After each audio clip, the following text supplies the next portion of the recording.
Ова звонче за велосипеди од $6 произведено во Кина може да чини $9,60, ако дополнителните тарифи предложени од републиканскиот председателски кандидат Доналд Трамп станат реалност.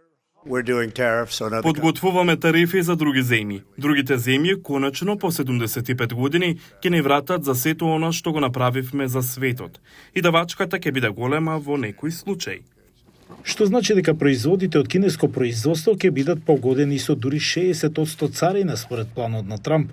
Тој исто така вели дека ќе воведе сеопфатни тарифи до 20% за сите други земји.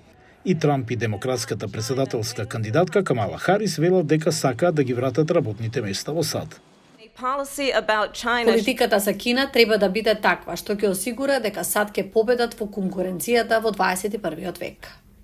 Администрацијата на Бајден го задржа најголемиот дел од увозните даноци поставени за време на Трамп.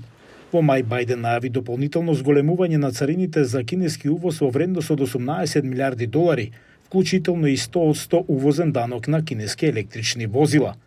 Администрацијата на Бајден вели дека незините тарифи се постратешки насочени кон одредени индустрии и дека увозниот данок на Трамп зазема поширок пристап, што ќе го чини американското домакинство од средната класа $4,000 повеќе годишно.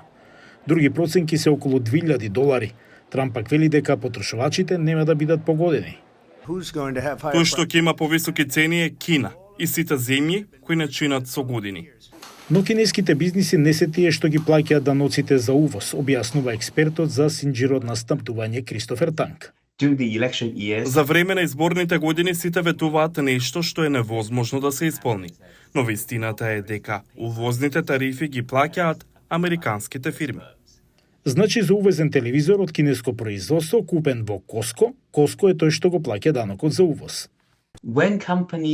Кога компаниите се соочуваат со високи увозни тарифи, има две опции. Едната е префрлување на високите увозни трошоци на потрошувачите. Другата е да се притиснат кинеските фабрики да ги намалат цените. Танк вели дека ризикот од притискање на кинеските компании да ја намала цената е лош квалитет на производите. Даноците за увоз може да значат помалку печатени етикети произведено во Кина, но тоа не значи дека има помалку увоз што доаѓа од Кина. Тие само ќе имаат етикета од друга земја, вели Танк. Кина всушност испрати многу компоненти и делови во Виетнам, во Индија за конечно склопување. И тие крајни производи всушност се увезуваат и во САД. Затоа вкупниот ефект врз Кина е тие се уште извезуваат повеќе, но не извезуваат директно во САД.